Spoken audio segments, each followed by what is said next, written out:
भुतीकर साहेब, काय सांगाल तुम्ही? आज लाडक्या बहीण योजनेचे पैसे जे जिल्हाधिकारी कार्यालयात जमा केले ते नेमके कसे पैसे तुम्हाला मिळाले?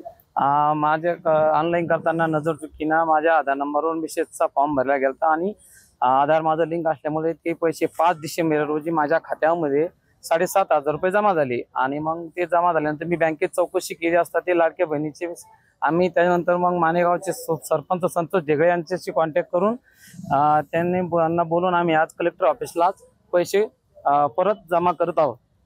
नेमके कधी पैसे आले आणि तुम्ही स्वतःहून अर्ज केलेला होता का?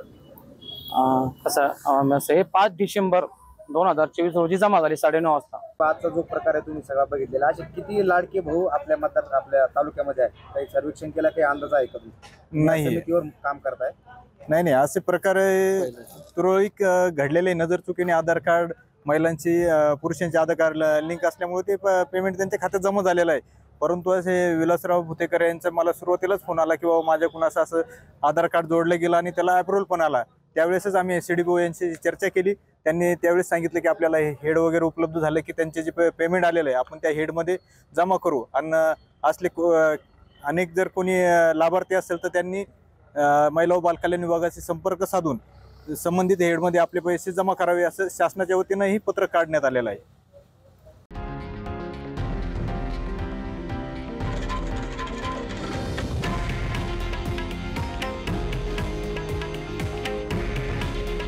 हे आहे देशातील नंबर 1 न्यूज नेटवर्क आणि आपण पाहत आहात TV9 मराठी. काळजी तुमची, हित महाराष्ट्राचं.